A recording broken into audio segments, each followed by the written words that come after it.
About to do a deck profile on my cousin's page. So today we're doing a deck profile on Fuse Zamasu. For one, I feel like he's definitely underestimated as a leader. A lot of people don't know how to play him well. I spent a whole lot of time studying, and the last tournament I went to, I went undefeated. So we'll go into some details as we go. So I play one of the 4-drop Whis Sacred Guard. He's really good for those decks like Goten's, who has a lot of 15s, and he just help block, and he can't get rid of because his abilities like invulnerability. But it's cool. I play one Beerus 4-drop only because I play 4 of the other Zamasu. Going into that, I feel like I only need one. Play 4 of these guys. Really good. He searches basically everybody in your deck. You can also get Piccolo with him because he is Namekian and God, so he's definitely needed. Play 3 of the normal Whis just for consistency so I can ramp up. 3 Bomas. I don't like 4. I just feel like 3 is enough. And with Fuse Zamasu's leader effect, you're going to see a lot of stuff you need because of all the drawing you're doing. Play 3 Piccolo. Honestly, I only play 3 because I don't have a 4th, but like I said earlier, you can get him with this guy. It's cool. I got a fourth one. I found an extra one laying around. So don't forget, you can grab this dude. Piccolo with this dude. Gowasu. I play 4 Zamasu the Invincible. I know a lot of people don't play 4, but I just really want to see him. I want to have the deck as consistent as possible, so I play 4. Great card. And we play 4 of Goku Black 2-drops. Again, same thing with this. Just I really want to see him for consistency. And just a little side note, you never want to drop him before having him. Like, you always want to make sure you have a Zamasu and him out so he won't die. So basically he gets invulnerability if Zamasu's on the field, but he can be ran over. So those Jarryans and that alien from set 1, they can easily run him over. So you got to make sure you protect him, and be smart about that. Then I play 4 the promos Zamasu. That's why I only play 1 Beerus because you can put Tara Fusion. So once you swing with the 2-drop or another Zamasu, you can just put Tara, and then he'll just spin to the bottom of the deck any person you want. That's why I only play 1 Beerus because I feel like he does the same thing, and he just goes with the whole Zamasu fusion thing. Play 3 10-drop. This deck, this card is the MVP, man. This basically, if you guys ever play Yu-Gi-Oh, this is just the trick of the game. He makes a card out of your life, hand, energy, and and field. So, and he has an invulnerability. So this card is really powerful, man. So, yeah, really powerful. And it's not once per turn. It's every time he attacks. So it's really strong. Now I played 2 of the 6-drops. He's just another great addition to the deck, negating basically anything. So his effect is mandatory to negate, but if you read it correctly, it says you may. So that means it's optional to discard to negate. So when you do ditch that card, he becomes a vanilla, so he don't get that effect. So it's not it's a mandatory, but it's an optional mandatory. Yeah, it's an optional mandatory. So just make sure you remember that, and he's just a great thing to help you. And then I have 1 of the 6-drop. Honestly, I pulled him, and I was ecstatic. This is actually my favorite card in Super. Favorite person for the game and the show. And I love him because he just goes hard. He just helps you push way harder for the deck because the deck don't have no double strikers besides Beerus. And a lot of you guys may not know, but if you inflict effect damage, you will end up milling. So if you're at 1 or 2 life with your leader, you will mill 10 cards with him. And it's actually in the rules. So it's in rule 10.13.4. So if you look at the official ruling, you'll see that in there, and it'll tell you. And so triple strike does nothing to him, right? Triple strike, you'll mill 15 cards. Okay, so because a lot of people were saying, "Oh, if it's not on the card, then I don't do that." Nah. But I get it; they want to save the print Right. space and all that stuff. Right. It's 15. Like if you read the manual, like I looked up stuff for him because I play him, so I gotta know.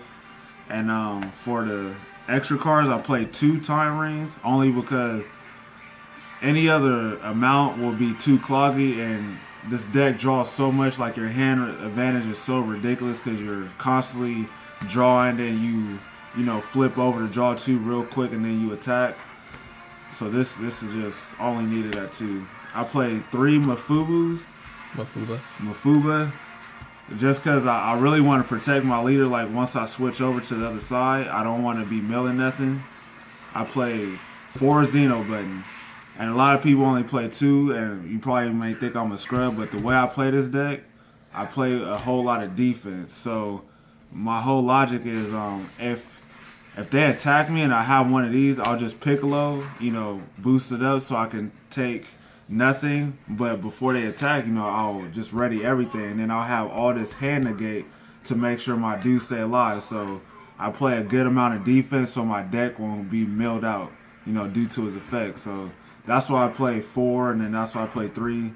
And honestly, I might add another one just because I don't want to, again, take no damage. And it worked really well. I went undefeated with this deck, and a lot of people couldn't get over it.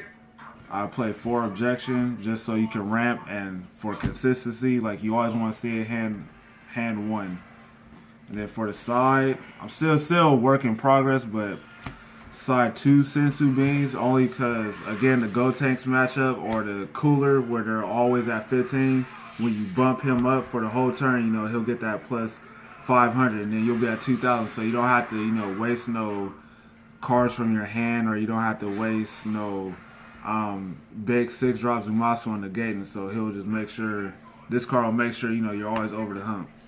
I side 2 Beerus for a mirror match because in mirror match, I've noticed playing this deck, you don't want to get hit with double strike or triple strike. So, and since in the game you can't really get over none of the indestructibles unless you play Xeno, and that's only because he negates their effects and then shuffles. So this is the only card currently that can get over indestructible.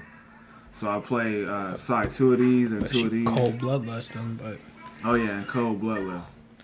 Well, technically, we're going back on to get around indestructible. There's actually a few cards. I want to say there's Pycon. 5. The little the 1-drop Pycon. I know you negate the Pilaf. So yeah, okay, Pilaf. so there's even more. There's Pilaf. There's Cold Bloodlust. There's the new 5-drop Frieza.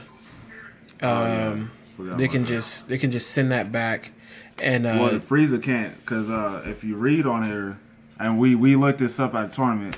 If you read the indestructible, it says it cannot leave the battle area. So that means for effects that would spin it off like Zamasu or Beerus, it won't work because they cannot leave the battle area.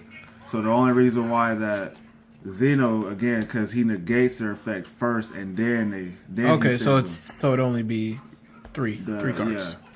Yeah. And the cards like the Cold Bloodlust, not a lot of people is playing that, so you don't really have to worry about it. And plus, well, it's hard to play that card. Right. So when they Cold Bloodlust, his effect is going to turn on as soon as your turn ends, so it's still going to be there, as a threat.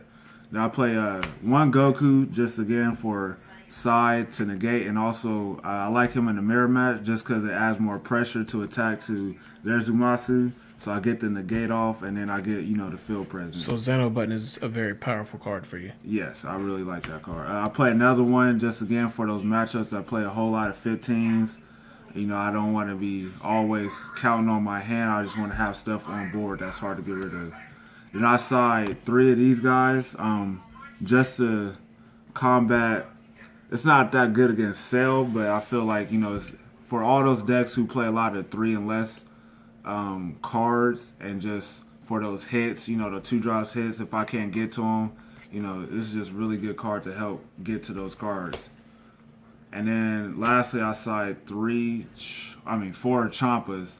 This is really for the Goku Black matchup and Zamasu, Because again, like Goku Black is a hard counter. So I decided the best way to combat Goku Black for if you're playing Zamasu leader is honestly having a lot of double strike. Because they're going to be at low life really early, just like you. So you want to make sure you put a whole lot of pressure, and what better way to like combo into it? Because it's hard to see that coming. So when you combo, they're like, oh snaps, like oh I have 2 life because I was ramping up, and then you just win the game because it's just a surprise factor. So that's it for the deck profile. If you guys have any comments, questions, or concerns, please just comment on the video. If you guys need any additional tech ideas on why I ran that, just comment on the video again, and I'll explain the best of my knowledge of why I play that. And yeah, so shout out to my cousin's page, Merc One Gaming, and hopefully we will make some videos of us, at tournaments and show you guys, other people's creations and creations that he'll put together and stuff. So definitely, it's all in the work. Be on the lookout. We out. Yeah.